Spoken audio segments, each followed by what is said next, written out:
It is the tone of the day we like the best. We imagine the faint glimmer of the evening star watching over us, and we forget everything as we sink into the protective fold of sleep.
About what you see when you look at this now. I'm bringing my friend to California African American Museum that used to come here a long time ago. The way they traveled? Yes, this is it.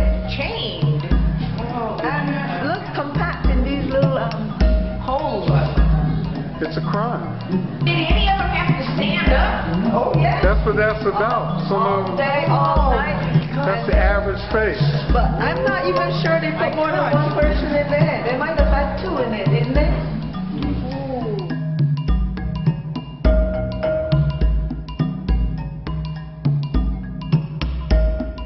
It was very enjoyable. I love the artwork, different. It inspires me to find some pictures and talk to the older artists that I have that's still alive to find out more, about our family history. Okay. And your name? My name is Rona. All right. Thank you, Rona. I appreciate your time.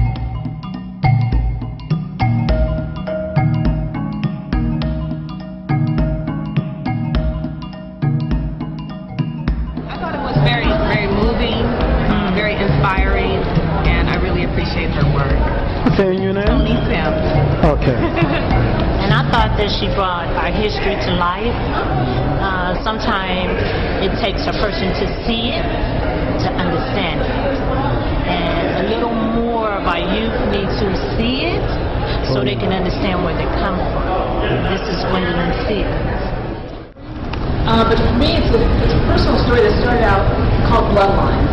And Bloodlines is about our interconnectedness. It's about American history and how this history connects us together and ties us together. And there's some relationships that exceed beyond the actual blood connection. There are shared experiences, and there's just a family that brings us all together. And if you're an American, you're part of this family. And if you're here visiting, you're still invited to be a part of this family, too. Delia Garlick lives at 43 Stone Street, Montgomery, and insists she is 100 years old. Unlike many of the old Negroes of the South, she has no good words for slavery or the old masters, declaring, "Them days was hell." She sat on her front porch and assailed the taking of young children from mothers and selling them in different parts of the country. "I was growed up when the war come," she said, "and I was a mother before it closed. Babies were snatched from their mothers' breasts and sold to speculators. Children were snatched from sisters and brothers and never saw each other again. Of course they cried. You think they don't cry when they sold like cattle? I could tell you about it all day, but even then you couldn't guess the awfulness of it.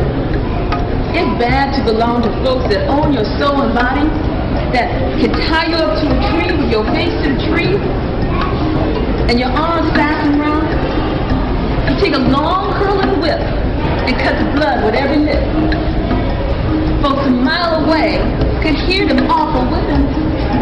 This was a terrible part of living.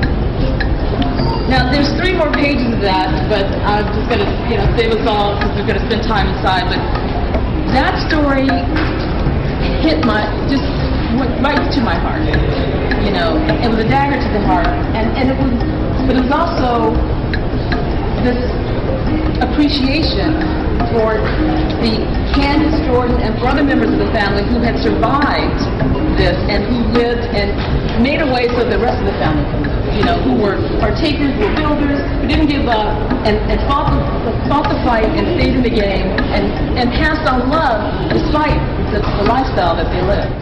There were about 10 people that gave their time and their bodies for art.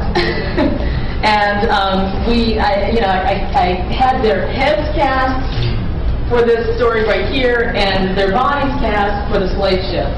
I also wanted to bring them up because one of the things that one of the models said to me was how it reminded them of what the slaves might have experienced. I mean, being objectified, having to hold this position. Did you have moments of reflection? What were you thinking when we were wrapping you up and casting you and so forth? Well, I was thinking that this is, it really does give you an idea of what they may have experienced.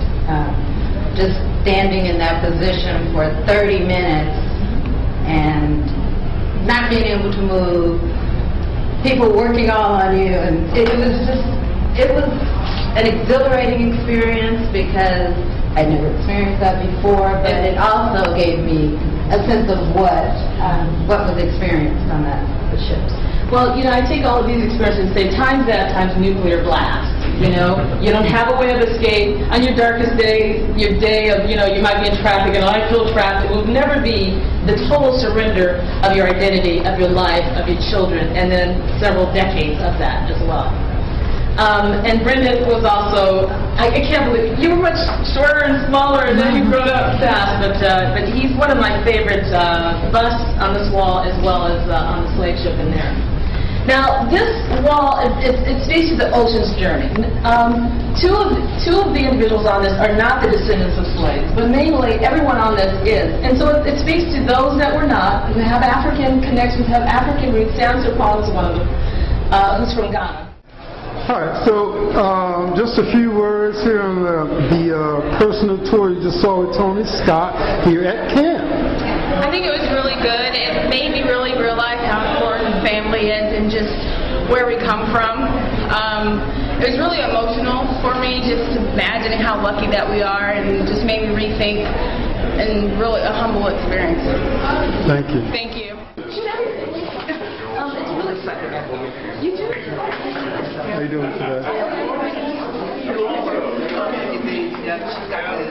We gotta come. Thank you so much. Okay.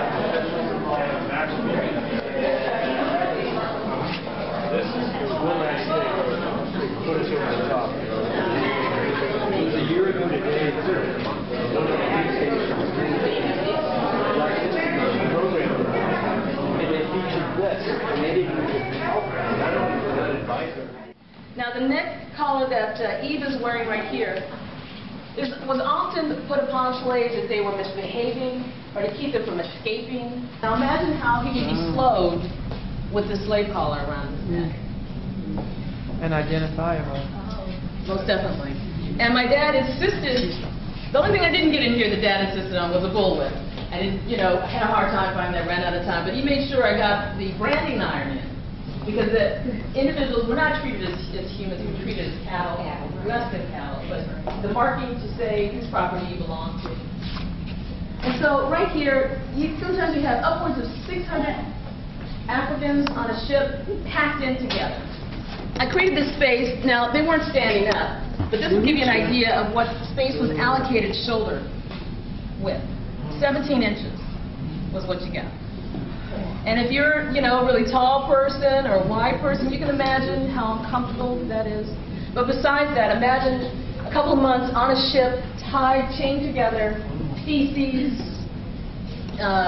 menses, rats, vomit, dead people connected to you, ship can barely breathe, so forth and so on. It's your worst. It's not even a nightmare we can even imagine. It's even, exceed that.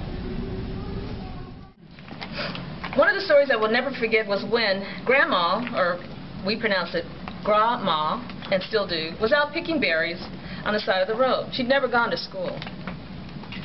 And she came upon a cartridge, a bullet, lying by the side of the road. Having no knowledge of its proper use, she thought it to be a weapon all by itself. And with great care, she hid it away for just the right moment. And one day, while chopping wood for the family stoves, the old woman came out to watch her. "You better watch out," Grandma said. "These wood chips flying, and you're liable to get hit."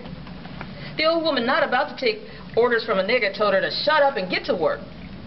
Soon the opportune moment came when the old woman was looking away. Grandma took the bullet out of her apron pocket, and with all her might, she threw it at the old woman's head, and it landed flush on the temple. A blood-curdling scream from the old woman brought out the whole family to see what was going on. And Grandma began to explain, "I told her to watch out for the wood chips."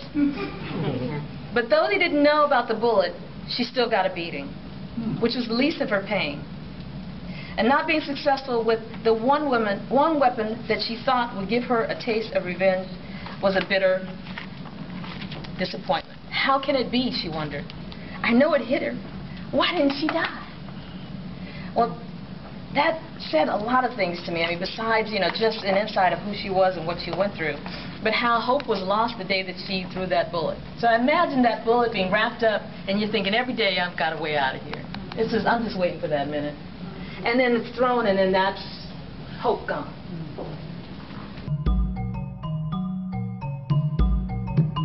All right, let me ask a question. What kind of emotions? Anger, happy, sad? Sad. Confused? Sad. Sad. All right, so what was your impression and your name? My name is Delcia Whitty Sampson. These are my kids. And hello. I met Toni a few months ago, and the very first thing I saw when I met her was the sculpture. And she gave me some background into what she was doing and told me about the exhibit here. So I'm here, and I'm really impressed by what she's been able to do and how she's been able to pretty much take history and fit it into one little room.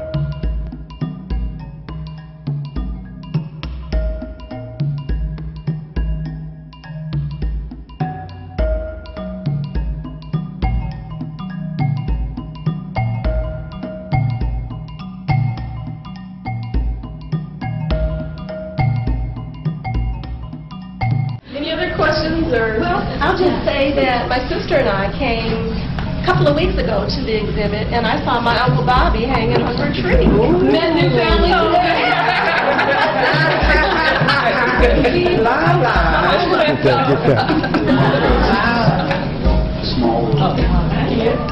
Remember to say, oh yeah, here. Okay. You get your eyes over here? Yeah. All right.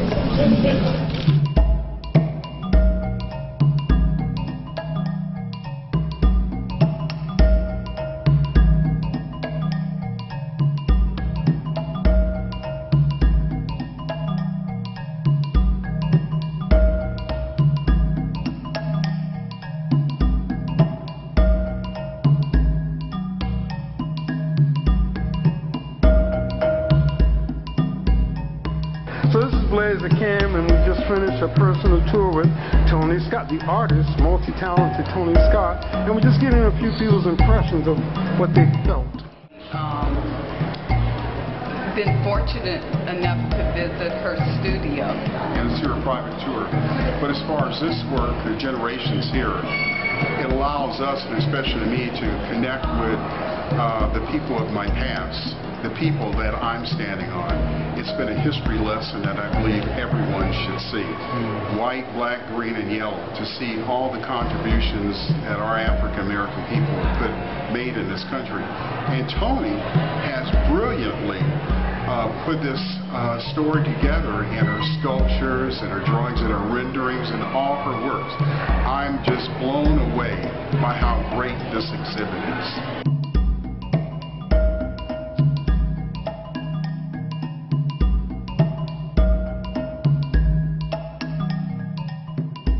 Once, second time I filmed it, and each time I see how the children grab these books and look like, wow, they're in school and they're not getting this education. Because they don't know anything about it, and we fail to tell the history.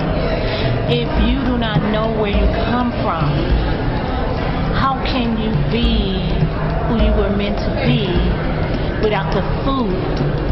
Without the food, you have no knowledge. And she brought food. She came to feed us, and we were fed. And your name and place of origin? My name is Stevens, and I come from Coshado, Louisiana. Coshado, Louisiana, what a beautiful name. You are who? I am a long line of Stevens. So you know your history too? Sort of. The last 3 years, I have went home to search out my history, to find out who I am. What good things do you have to say about the California African American Museum, Toni Scott, the artist? Well, the first thing I want to say is that I was a docent here 20 years ago and gave some tours, and so being here now is extremely important and inspirational, because again, you know, dreaming one day to be here and then now being here is just a day of celebration, and I'm just really grateful to have a place to show this work and have a home and have a community of people that come out and experience it. So it's all wonderful. It's all good.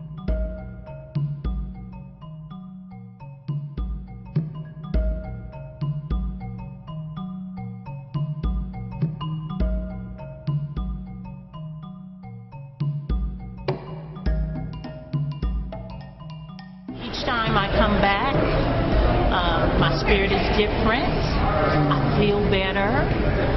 I know about my grandfather who built First AME in 3rd Ward.